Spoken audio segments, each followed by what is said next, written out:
Okay, so today we are privileged to have Richard Johnston Jr. here. Him and his father own QDRO Services, which if you do any family law whatsoever, you are probably familiar with QDRO Services. They're one of the leading outsourcers that family law attorneys use for QDROs. For those of you who don't know what a QDRO is, I'm sure Rich is going to explain it to you. But it's really important, I think, for all of us to have some understanding, because it's how we divide up retirement assets and, you know, pension plans and so forth. And so when you're talking about estates, or when you're talking about, you know, trust or guardianships, you know, QDROs can play a part in how things have been divided or how they will be divided. The company has been open since 2001. We formed in 1996, technically. Okay. So with that, I'm going to turn it over to Richard. Okay. I answered lots of names. Okay. And he's going to talk about the QDRO, give us an overview, and what are the current issues that we're seeing in the economy and how it's impacting. Thank you for coming. Absolutely, absolutely. So I'm going to give you guys some paper to look at, and if you'll just pass it around, you can use it to take notes on or light reading later. We'll go from there. I will echo what Paul said. I agree that the local bar associations are a fantastic resource.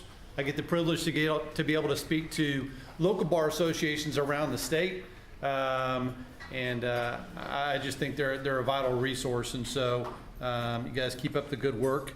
I think that that helps everybody out. I think the one thing I've learned through a lot of this is, as valuable as your skills are, just as valuable are your resources. And so as you guys sit in this room, while you may not practice a particular area, knowing somebody who does practice a particular area when clients come to you is a resource. And so always have that available for you.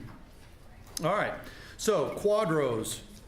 Some people say QDROs, some play QDROs, some say lots of four-letter names, and they cuss and they don't like them, and I get it.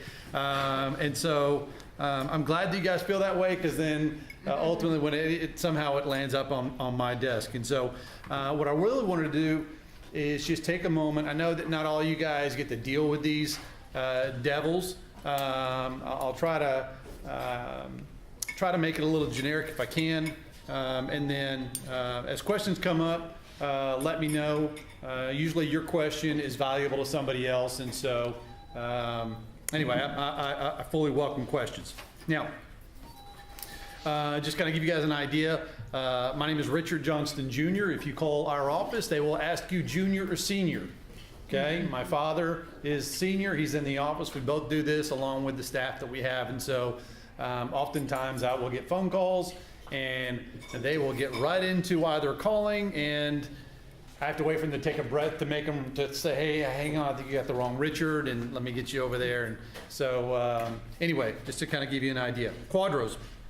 When I did this, put this thing together, Alice and I were talking about what would work best. There's just such an array of things to deal with when it comes to pension and retirement assets. We do know that for most couples in divorce cases, retirement assets, if not the largest, it's usually in the top 2 of the largest assets in most divorce cases nowadays. And so they're vitally important. By show of hands, how much of this do you get in law school? Do you get any of this in law school? Yeah. And the reason I ask, because we several years ago, I went and talked to the law schools in the area, and I know the answer to that. It was very little. I had one professor that said we do about an hour, and that's about it. And so I said, well, listen, if you ever want a break and you want somebody to come in and talk in law school and give you a breather, we'll be happy to come in and talk about them.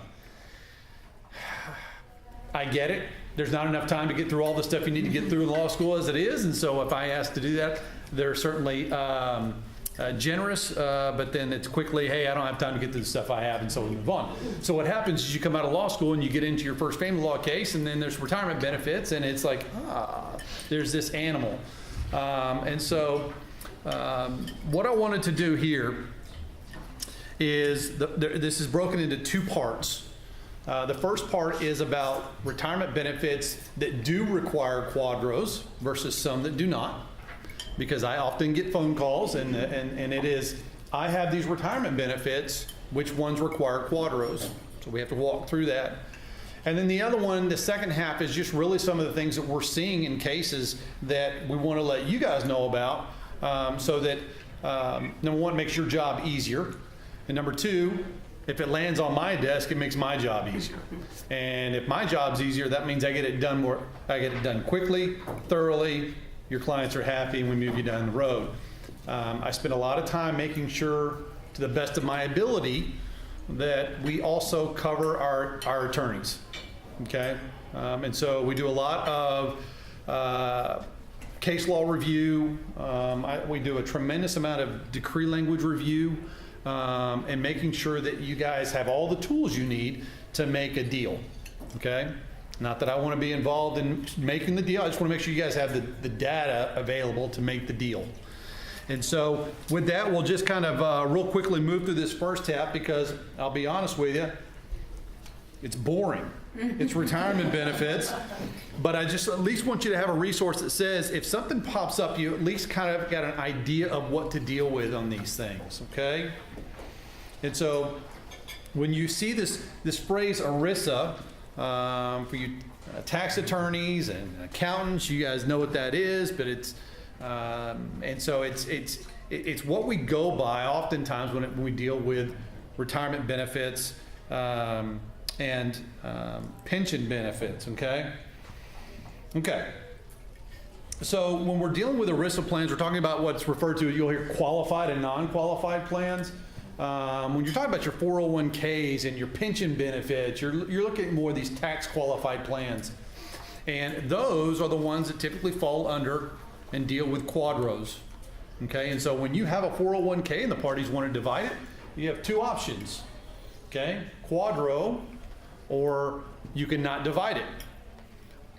Technically, is a third. I get this all the time.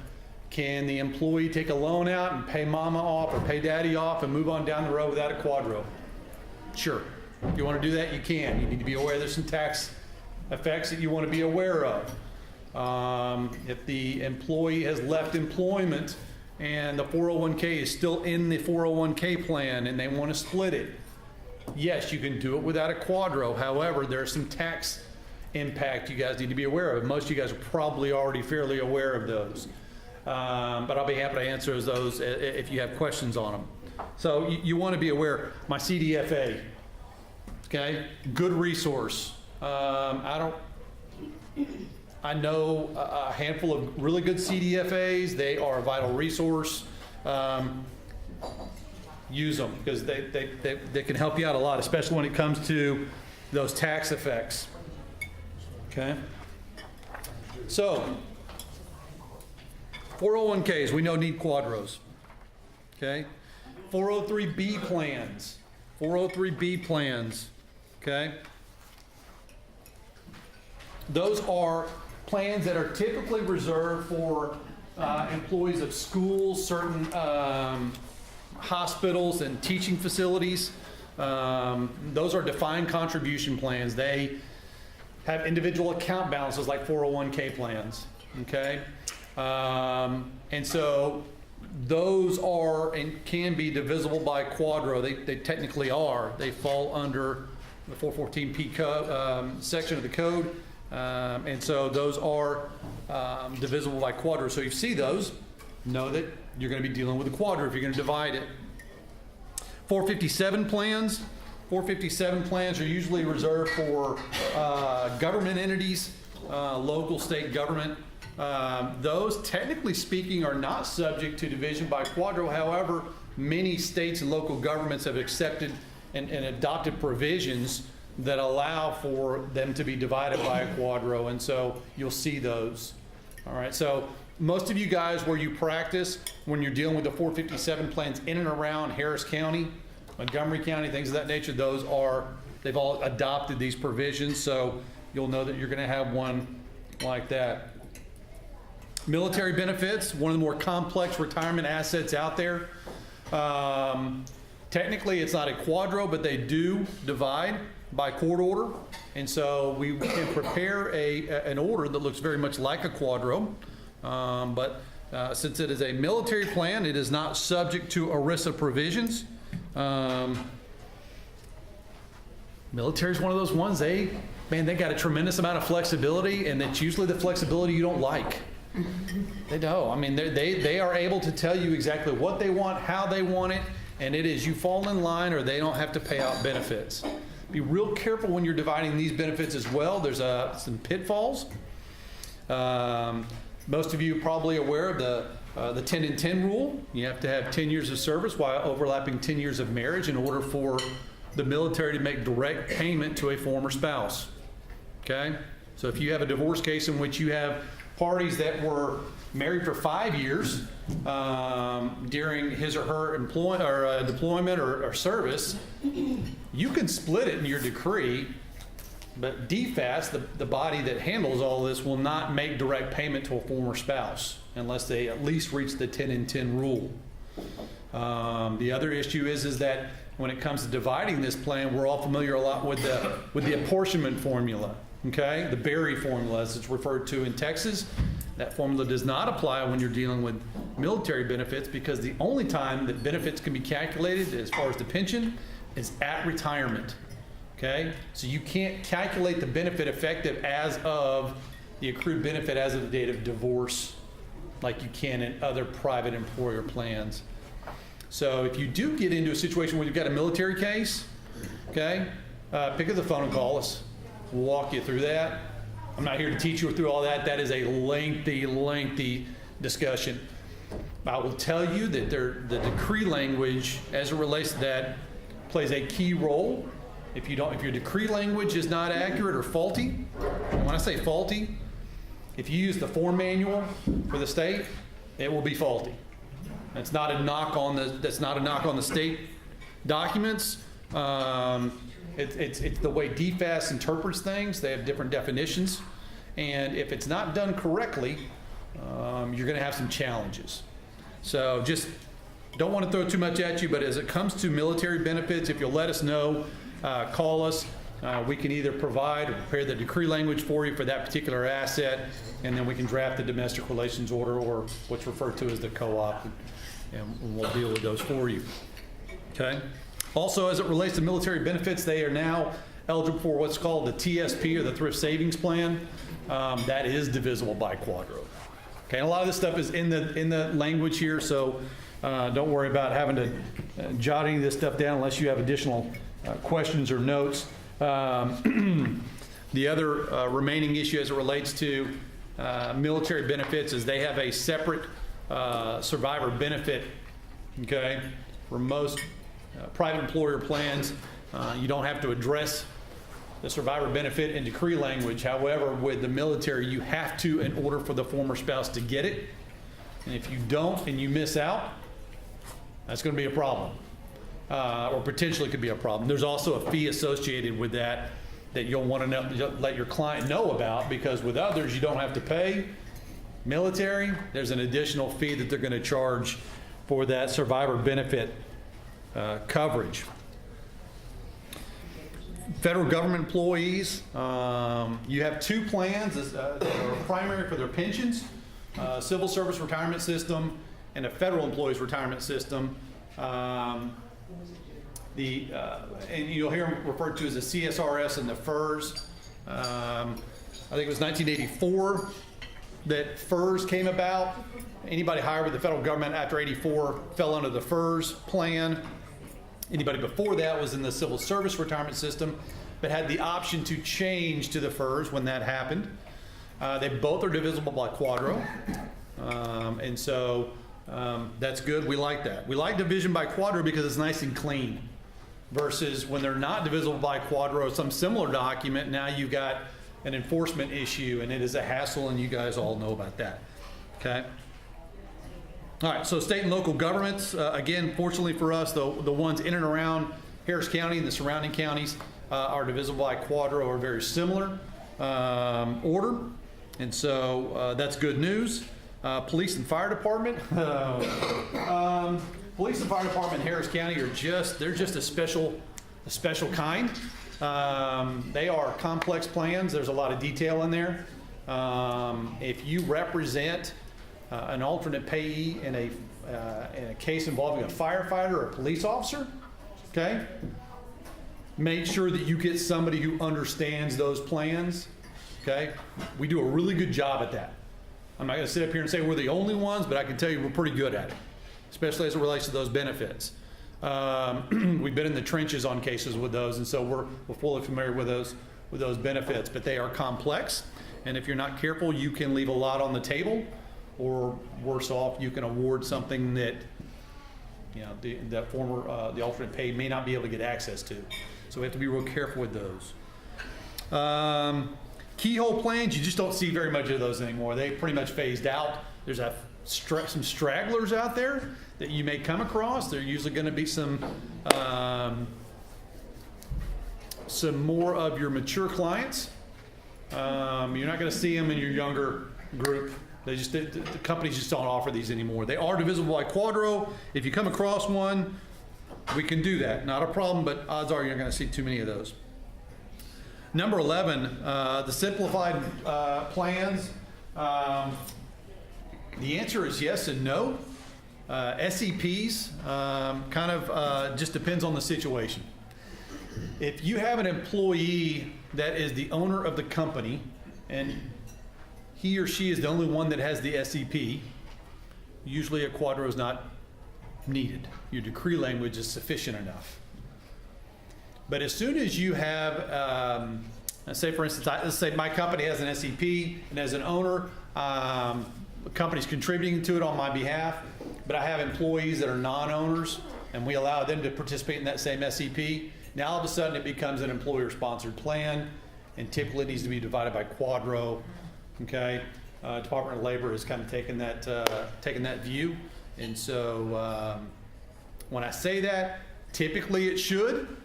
But if I get a financial institution on the phone or administrator says, no, we don't need a QDRO, well, then I'm not going to draft one. If they just want the decree and that's sufficient, I've got no problem with that. Okay? My job is not to make y'all's jobs harder, and my job is not to charge your clients for something they don't need. And so, again, with SEPs, it just kind of depends on whether the one being divided is the owner of the company or is an employee and a non-owner. IRAs, very similar. IRAs are frustrating for the division of retirement assets in divorce cases, simply from the standpoint of there is no standard. Okay? Technically speaking, IRAs, Section 408 plans do not require QDROs. They were not included in the section of the code that relates to QDROs. Okay?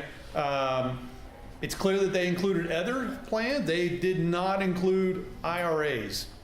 And so as long as your decree language is clear, stating that it's a percentage or a dollar, effective as of a certain date, gives the last 3 or 4 digits of the account number, and identifies the financial institution, usually that's going to be sufficient. Okay? Now, some of the financial institutions will then, on top of that, will say, well, listen, we've got some forms that need to be filled out. Fill out the forms and we're good to go. Perfect. Some of them will say, well, we want a letter of instruction signed by the account holder. Okay, so we can generate that. They're usually pretty standard. Most companies do not produce their own. They want you to, we'll produce it and get you going on that. Some of them will actually come back and say, well, we want a QDRO too. I quit fighting that battle years ago. If they want a QDRO, I'll be happy to draft one. It's technically not the right vehicle. I have concerns on how that is handled after the fact, okay? For all of you accountants, CPAs, probably, need to be the same thing. If I'm dividing an asset that somebody's claiming needs a QDRO, but the code does not make reference to that, then what happens when mama or the alternate payee decides she wants to take a premature distribution? Do we have just the normal taxable event, a regular income, or are we also dealing with the additional 10% premature or early benefit, the early tax? Because I'm probably getting glazed. Section 72T, I'm geeking out on you. Section 72T says that I can take a distribution pursuant to a QDRO and only pay the income tax. I don't have to worry about the additional 10% tax when there's distribution pursuant to a QDRO. Now, if I make an IRA divisible pursuant to a QDRO when it's technically not, and the alternate pay takes a premature distribution, so what are we dealing with there? I think you've got some gray area there for that. So that's my only concern when it comes to financial institutions saying I want a QDRO to divide an IRA. Okay, but I'm just letting you know. What I would say is, if we've got an IRA, usually the represented, the rep's name is on the statement. Pick up the phone and call the rep. Find out what they need. And before anything's inked in a decree, just find out what they need. And then insert it and go from there. Save everybody a lot of time and hassle and money, and you don't have to hire me to go make some phone calls to find out you don't need anything. Okay? So IRAs, frustrating, but that's kind of the way it is until they standardize it, which they won't. Okay? TIA CREF, they do accept QDROs and are divisible by QDRO. And so those are ones we want to be aware of. One thing I forgot to tell you is some of these, and I wrote it in there, you'll see at the bottom of each one of the paragraphs, some of these can be divided without actually being divorced, the parties being divorced. Others does require a decree. Okay?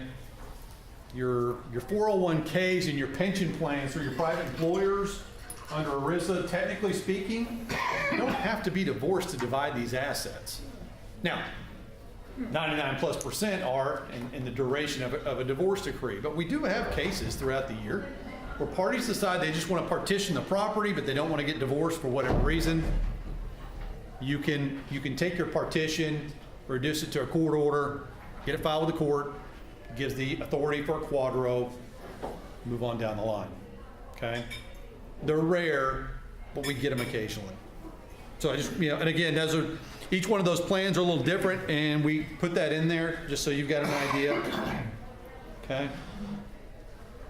All right. So, for those who are not family law attorneys, I just want to skim over that real quick because, again, that can be just boring. And for you family law attorneys, I start talking code, IRC codes, and you glaze over. So we're done with that. Okay? So here's the next portion. This is some of the stuff we're seeing that's coming into our office as it relates to QDROs, and we thought we would throw these things back out at you and let you know, and so that everybody's covered. All right. So this idea of getting attorney's fees, we all want to get paid, right? And how many times we have clients that come in and say, hey, listen, I don't have any money. I just went through, I'm going through this divorce. Maybe children were involved. Now they're out of money. They don't have a lot to begin with. And so the next question is, can you just take it from my 401k plan? Okay. So the technical answer is no. Okay. Unless you get the client to adopt you as a child, or you are one of the parties divorcing, then you're out of luck. Because under the code, an alternate pay is a spouse, former spouse, child, or dependent of the employee, of which you fall under none of those categories. So the administrator will not make direct payment to you. They will only make direct payment to an alternate payee. Now, that is the technical answer, that you cannot get paid directly from the employer. Can you get paid? Yes. Okay? But you have to assume the risk.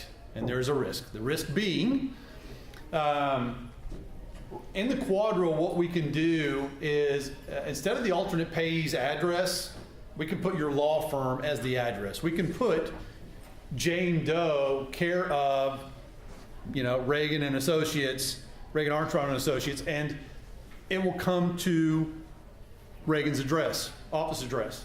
Now, then once you get it, invite the client in, you guys can do the sign over, deposit in your account, wash it out, things like that. Okay? The check's still going to come in the alternate payee's name. It's just going to come to your office address. Now, so that's one option. Here's the kicker on all that. That's if your client's honest and he or she is going to live up and do what they say they're going to do because they're all honest and they never tell a lie. So, Good intention. right, good intentions. So the problem with that is at any point after the QDRO is filed with the court and goes to the administrator, the alternate payee just has to pick up the phone and say, hey, I moved. Hey, I fired my attorney. I need you to send that somewhere else. They'll send it somewhere else. Okay? And you're cut out of the deal. The alternative is they don't have to require or request a distribution. Okay? These are exempt assets. As long as the funds are still in the account, they are beyond seizure. And so if they decide they want to keep it in the 401k plan and they don't want to take a distribution to pay you, you're kind of out of luck. Okay? You may have a contractual agreement where you have agreed to this and you may have an enforcement issue in some areas or to collect it from another area, get a lien somewhere else. But you're not going to be able to get a court to order him or her to liquidate any funds from a 401k plan or pension to pay your debt, their debt rather, your invoice. So keep that in mind. So that's why I say, technically speaking, the answer is no. Can it be done? Yes, but you need to assume the risk. As long as everybody understands that, more power to you. Okay? So that kind of deals with attorney's fees as it relates to distributions from QDROs. One of the other items we're seeing a whole lot of are change in record keepers. Which doesn't sound like a big deal until, I get a call from somebody that says, hey, listen, I got divorced last year, 5 years ago, 20 years ago. QDRO never got done, and I need you to do a QDRO for me. Okay, I'd be happy to do that. And I start making phone calls, and I realize that somewhere in the past couple of years, the company changed record keepers, and they went from maybe doing it in-house, or maybe they hired somebody like Fidelity or Principal or a multitude of other companies to be the record keeper. The problem is there. When companies nowadays change record keepers, what they usually do is just forward the balance of the account to the new record keeper. And you had a fund mix, right? So in your 401ks, you've got cash and you have large and small cap investments and stocks.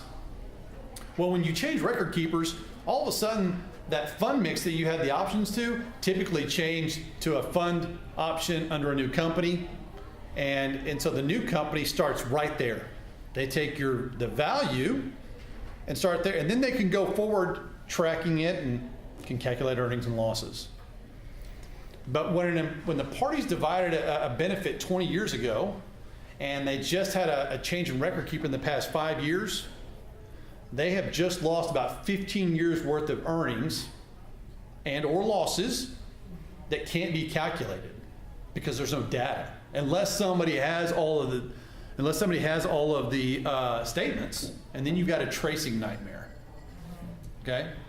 We can do the tracing, that's not a problem, but it gets very expensive and very time consuming depending on a case by case basis. So that's why I say as attorneys, okay, encourage to the best of your ability to get the QDROs done as quickly as possible, because the longer that they wait, the more of an opportunity that companies change record keepers, because it's happening more and more often. The companies are trying to figure out ways to save money, reduce risk, all these things, and so they'll have a contract with a company to be the record keeper, and then when that's up, well, then they're going to go out and shop and see if they can get a better deal. If they get a better deal, guess what? They're going to jump to another record keeping company. Now, does this affect you? Not so much. It affects your clients, but ultimately it's going to affect you because we all know client's going to blame you guys. Even though that's not your gig, you told them, hey, my job is I get you divorced, you needed a QDRO, I don't do QDROs, whatever the case is. They're going to say, well, my attorney should have taken care of this. Well, maybe you should have done got the QDRO done. But I say all that because that's what we're seeing a lot of. And it is hard to explain to a client that, hey, there's really nothing I can do for you. And really the only fix is you guys have to come up with a new deal. You either got to mediate or you guys can come up with an arrangement or whatever. And, you guys know, these are adversarial issues from the very beginning. Some of these people, when they get divorced, they don't ever want to talk to each other again. You get 15 years down the road and trying to get people together to rework a deal, man, I have too many of those conversations. So, record keeper changes happening more and more often. You need to be real careful about those. And again, just for the sake of your client, side note on that, just so we alleviate all this, I can draft a QDRO and have it ready for you to file with the decree instead of getting the divorce and then calling me to draft the QDRO. And that will save a lot of this. Not always the case. I recognize we don't have all the answers up front. Sometimes you don't quite know. You don't have all the data. But as soon as you realize that you've got a retirement asset and you're pretty sure it's going to be divided, if you'll let me know, we can get the order prepared and ready to go so you file it with the decree, put a bow on it. You guys are all, you don't have to worry about this straggler, especially with the way the courts are addressing the jurisdictional issue right now, which is about to drive me to drink. I get too many phone calls. Hey, I got divorced yesterday and I need to get a QDRO done and I've got 2 or 3 weeks to get it done. And it's like, all right, guys, I can. I mean, it's not a problem, but I'm not going to have time to run it by the administrator and make sure we're all good within that time period most of the time. So just note to self, you don't have to be divorced before you engage us to draft the QDRO. We can actually draft it and have it ready for you to go with your decree. And then you guys can close your file out and not have to worry about nasty phone calls about QDROs. Okay. Similar company mergers. Companies are obviously more and more that's happening. And so when that begins to happen, usually you have the initial merger of the companies, and then within a couple of years, they'll start doing the same thing with the retirement assets. Okay? For those in Houston, as you guys all are, the surrounding areas, Continental Airlines is a prime example. Okay? You had Continental Airlines forever, you had United, they get together in company format. Well, for quite a while, the retirement assets still stayed separate. Well, now they've merged those. So if I've got a 10-year-old divorce decree and now all of a sudden somebody says, well, I got a portion of the pilot 401k plan, well, that technically no longer exists. Those monies were shoved into an account with B plan monies and then monies from the United plans all into one account. The record keeper can't determine what funds came from those old accounts. They just look at it now and say, this is how much is in the account. But they can't tell you where it came from. So when you have mergers like that, that can be a problem. So if you've already got the QDRO on file before they merge, Okay. they take care of that for you? Yeah, if your QDRO is already done, it'll be fine. But if you're now doing a QDRO, and this merger took place a couple of years ago, but if you now come in and say, hey, listen, I got a portion of the pilot 401k plan, man, it's going to be like, okay. And the kicker is if it says 50%. Well, number one, I don't know what 50% was, and the company doesn't know what 50% was either, and they can't calculate it anymore because the funds merged and commingled and got all in there like spaghetti, and they're happy and they can't figure out where it came from. Okay?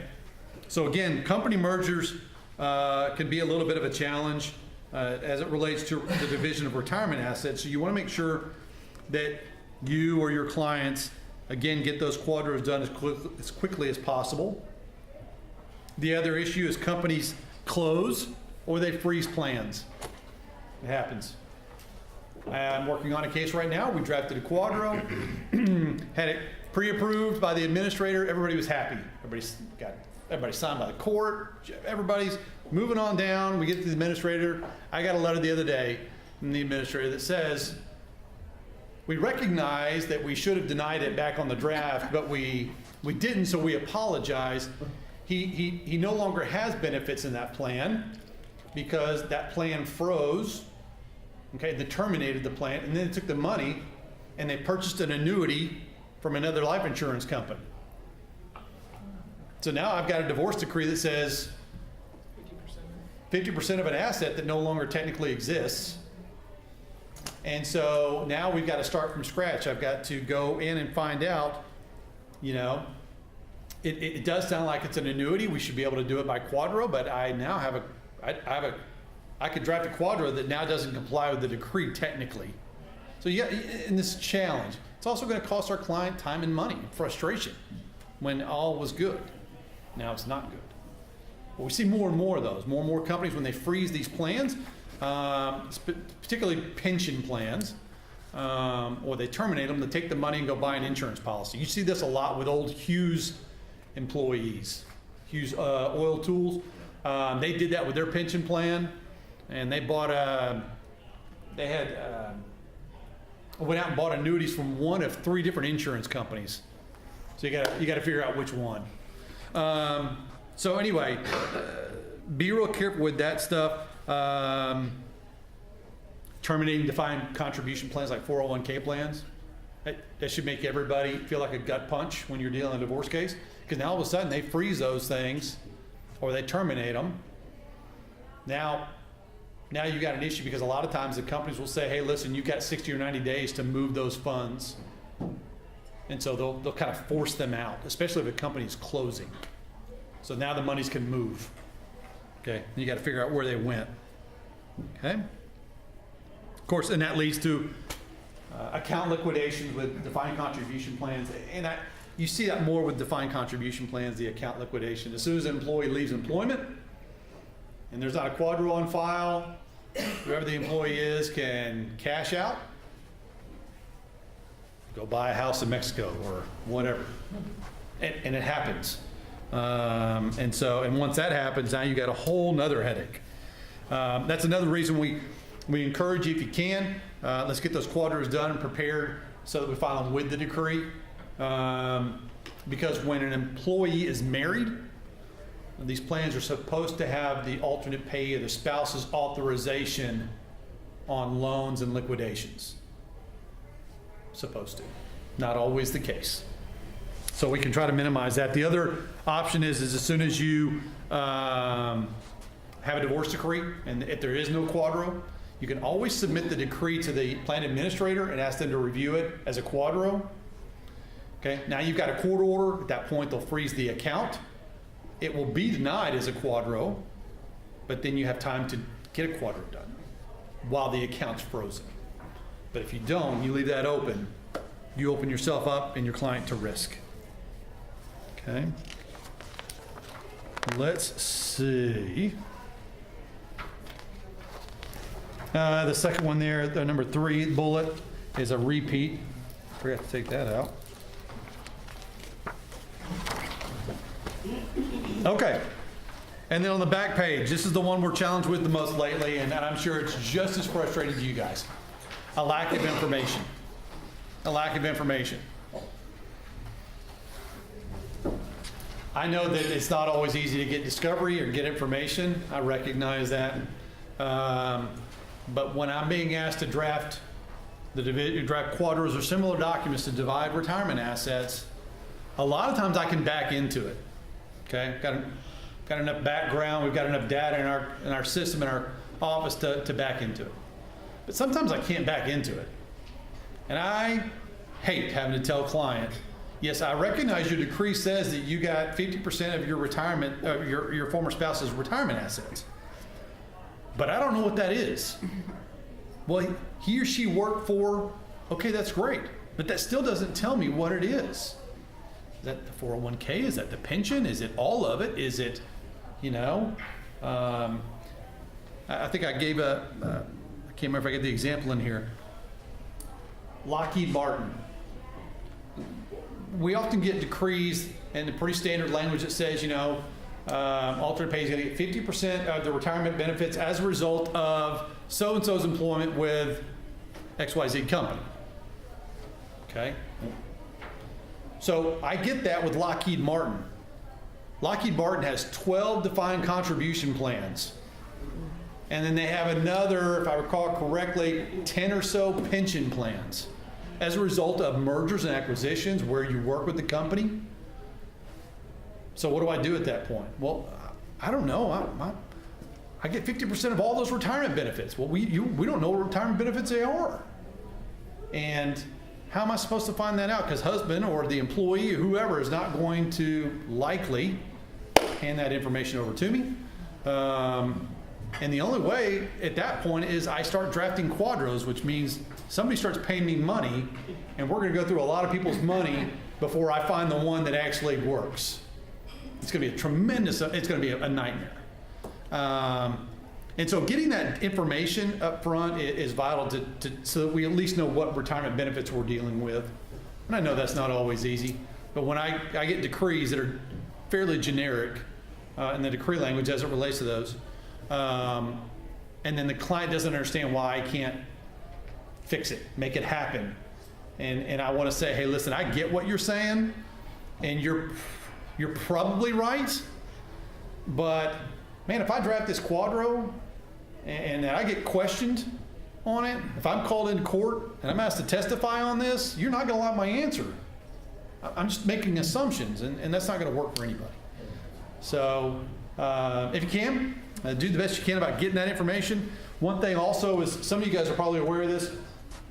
If you get into a case and you're dealing with some retirement assets you're not sure of, or an employer, if you'll call us, we've got a pretty deep database. We can give you either a generic report that tells you what plans this particular employer offers, and if you can give me a release authorization or a subpoena, we can go in and get all the detailed data on that particular employee and tell you what all that employee has and what you can and can't do with it, whether it's divisible by QDRO or not. So you can make your deal. Okay. And so people ask me this: where do you come in on these cases? Well, I can come in the early stages. Okay, similar to a CDFA, I can come in early stages and help. Kind of help you understand the retirement benefits, what you can and can't do with them. Or I can come in after your decree is finalized and I'm being asked to draft a QDRO, and at that point I get to deal with whatever is already done. I can't, I have to draft a QDRO based on the decree. And so we're just a resource. Many of you guys know that you can pick up the phone and call us. Oftentimes I get calls from mediation. Hey, this thing came up. What do you know about it? Okay, this is something you need to be aware of. We're just a tool for you guys, and we just want to make sure you're covered. And so as it relates to retirement benefits, if you'll call us and let us know, we'll do everything we can to help you out in that area.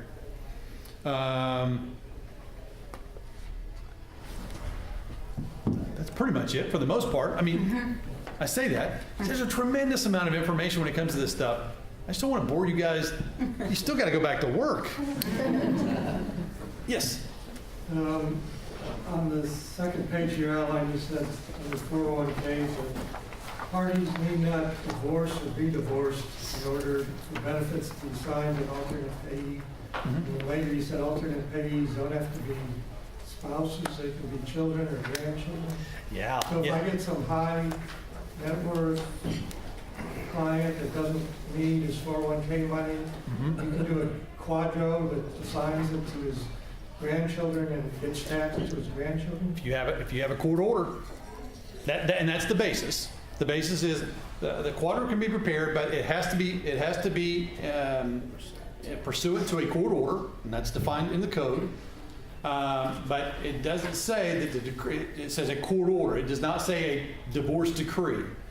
And so, yes, to answer your question, you can, as long as they come under the definition of an alternate payee. What would it take for a court to order that? Well, we've done cases where the attorneys have done a partition agreement, and then they'll reduce that to a court order, and they'll get it filed. And as soon as it becomes filed and signed by the judge, I've got some authority to draft a QDRO under the Internal Revenue Code and ERISA. Is there a way to do it in conjunction with like paying assets into a trust or something along those lines? Well, you'd have to take a look at that on a case-by-case basis, because part of that's going to depend on the type of trust. But technically speaking, a trust is not an alternate payee. So we'd have to take a look at that. If you, going by the previous question about taking to grandchildren, does that raise issues for gift tax purposes? Could, and grandchildren technically would not be an alternate payee. Or children then? Yeah. And so if you award a portion to, and technically, see, most of the cases we do, obviously when it comes to children, are going to have something to do with child support and structured in that manner. But as far as a gift tax is concerned, we'd have to take a look at that. I don't believe that's the case, so let me just refrain from giving you a definitive yes or no answer. I don't think that's going to be an issue, but I would want to do more research into that. And that might be something you might have a better idea as far as the CDFA side, but that might be something that falls. But if that's a question, what we need to find out, I can do the research on it and let you know. Maybe if you'll give me your information, I'll do that. We'll look into it and let you know. But it appears to me that quite possibly could be a gift tax issue because between spouses, there are laws that cover all that. But if you're going to be giving part of your property to your children to a QDRO, that's a gift. Well, but when you're doing it through the course of an ERISA qualified plan pursuant to a QDRO, I think that might be where that might change things up. But again, tax code on that. I have not had that issue come across my desk in all the years we've been doing this. So, while it's a great question, it's not something I've had to deal with at this point. But it's certainly, hey, listen, I always like a challenge to look into it. Questions too. Yeah. Never had to address it in 38 years. Yeah, hey, I guess that's a good thing, unless eventually that becomes an issue in a case, and then obviously it needs to be found out. So I'll have to look into that. Wish I knew the answer, but I don't. Anybody else? Yes, sir. What about the use of QDROs with Social Security benefits? Was that covered in there? Nope. And it can't be used? No. The only time we see with property and child support, collection of child support, but as it relates to Social Security benefits, they're not divisible or assignable by QDRO. And that's when you start to get into, for those who ever have to deal with railroad employees, the Tier 1 benefit is the Social Security equivalent, and so it is not divisible by QDRO, but the Tier 2 benefit is. So, no QDRO for Social Security benefits. That would be nice, but no, that's not the case. I have one quick question. Yes, You're sir. talking about the issue comes up when you have a change of record keepers for the corporation, whether it's through mergers or just changing your vendors. Sure. But I'm assuming that by having that QDRO on file with them, then that puts the onus and the burden on them to keep up with some of that tracing. Yeah. Tracking. Okay. Yeah. If you can get a QDRO done before that merger takes place, you're golden. A lot of times they'll go through those blackout periods and those things. And so if you get a QDRO in before that blackout period starts, you're in good shape. But once that blackout period starts, you're kind of in a holding pattern. You can't do much about it. And then you go to the new record keeper, and oftentimes when they have a change of record keepers, they'll change maybe even a plan administrator. And so sometimes the QDRO has to be completely revamped. Okay? So it can be a nightmare. Not always, but it can be. Does this apply, you say somebody dies and they have an inheritance and it goes to, say, 3 children, with them? Is there a problem? Well, yeah, and that technically would not be done through a QDRO. Now you look at some probate issues. I don't think the QDRO would be the vehicle at that point, because again, it's going to depend on a lot of factors. But let's say, for instance, we've got a 401k plan. The employee dies. Employee's going to have beneficiaries on file. Beneficiary, all that stuff would kick in through the beneficiaries, not through wills or probate or anything like that. But if you got a court order dividing assets through the probate court, Mm-hmm. and it was division of retirement Yes. assets per probate Yes. court, then Yeah. you could trigger a Yeah, we don't see those very often, but you're right. They are. And that's why occasionally in the probate side of things, you may occasionally come across something similar to that, but they're pretty rare. But yeah, as it relates to your question, the beneficiary rules are going to step in. There was a case years ago out of Washington, had to do with that issue. It was a situation where there was a stepmom and then kids from the original marriage, and it was I forget the name of the case. Engelhoff was the case. Had to do with the beneficiary designation because at the divorce, some companies at divorce, your beneficiary designation automatically voids, and you then have to go back in and reestablish your beneficiaries. That wasn't the case in this one. If I recall correctly, it was an IRA, and it was a nightmare. Can't remember if it made it made it up to appellate court. But anyway. Is there any other questions? We probably have time for like one more question. Okay, if you have big questions, let me know. I've got cards and stuff up here. It's always good to have them handy in your office. But anyway, thanks for the time, guys. I enjoyed that.